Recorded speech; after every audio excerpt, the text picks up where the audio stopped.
Hello ladies and gentlemen, welcome to the Outer Rim Cantina. My name's Alan, and today I'm here to give my breakdown and review of The Mandalorian Episode 4. Episode 4 is titled Sanctuary, and as always, I will be talking about spoilers, so if you care about being surprised during the episode, then go watch it and come back to the video. Anyways, Sanctuary opened up with a scene of a peaceful farming village, which honestly reminded me a bit of the arc in the Clone Wars, where Anakin, Obi-Wan, and a handful of bounty hunters trained a village of farmers to fight off pirates on Felucia. There's also another big callback to that arc later on in the episode. The village is suddenly attacked by a group of raiders. I'm not sure what species they're supposed to be, or if their species has even been revealed yet, but whatever they are very, very ugly. The raiders attack the village and take the season's harvest before retreating back into the forest. The camera then cuts to a shot of the Razor Crest flying through space, and we get to see our Mandalorian being all ooh-woo softy with Baby Yoda. They decide to land on the planet, called Sorgan, as an escape from the Bounty Hunters Guild, who is now chasing both him and Baby Yoda down after the Mandalorian rescued Baby Yoda from the Imperial Remnant in Episode 3. Once they arrive, they find the largest settlement on the planet and go into some kind of restaurant. We get to see our first look at Cara Dune, and even get to see a live-action CGI Lothcat hiding under a table when it hisses at Baby Yoda. After a few moments of dialogue between the Mandalorian and a waitress in the restaurant, he notices Cara go missing from her table and goes to follow her. He finds her behind the restaurant, and the two have a brief brawl before both ending up on the ground in front of Baby Yoda. It's then that we learn that the Mandalorian and Cara have a history together, and have obviously met each other before. The two have a short conversation before they both go their separate ways. It's during that conversation, though, that we learn a bit about why Cara is on such a backwater, middle-of-nowhere planet. She was a rebel shock trooper who spent her days after the Battle of Endor tracking down the remaining Imperials and taking them out. Once that was done, however, she was put on guard duty for diplomats, which she didn't like, so she fled the New Republic. The scene then cuts to the Mandalorian back at the Razor Crest, making some last-minute repairs before he leaves with Baby Yoda to find somewhere else to lay low, since Cara has already claimed Sorgan as her own hideout. He's approached by two farmers from the village that was attacked by the raiders at the beginning of the episode. They offer him credits in exchange for defending their village from more raider attacks. He refuses the offer until they mention that the farm is in the middle of nowhere, and it took them an hour to reach the Razor Crest. The Mandalorian then takes the job in exchange for credits and lodging. He finds Cara's camp in the woods and gives her the credits so he'll join her in the village. Once they arrive, they're welcomed with open arms by the villagers and given a place to stay and food to eat. This is also where we get to see the native woman from the trailers in the scene where she was about to lift off the Mandalorian's helmet. Speaking of helmets, we learn that he hasn't taken his off in front of other people since he was a kid after he was taken in by the Mandalorians when his parents were killed during the Clone Wars.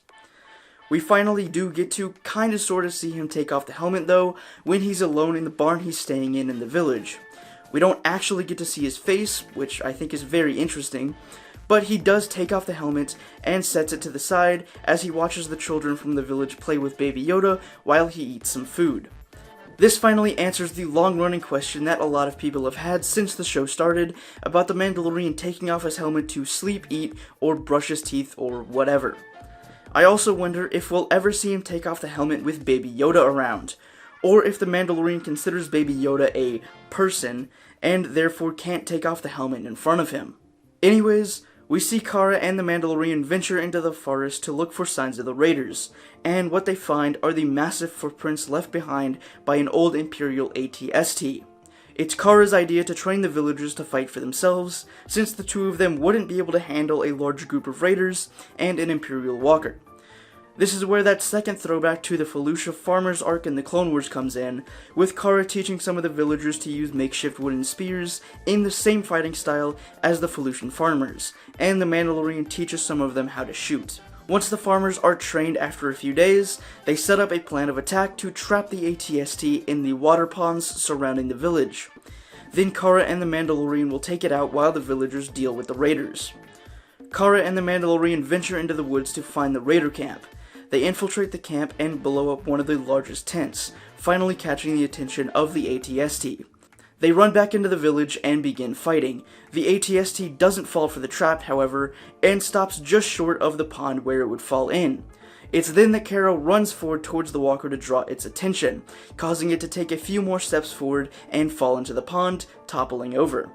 The Mandalorian then rushes forward and throws a thermal detonator right into the cockpit, blowing up the walker and killing the raider pilot inside. After the walker is defeated, the other raiders retreat and run back into the forest. After the battle, there's a time jump of a week where we see Kara and the Mandalorian still living in the village to deter any more raiders from trying to attack.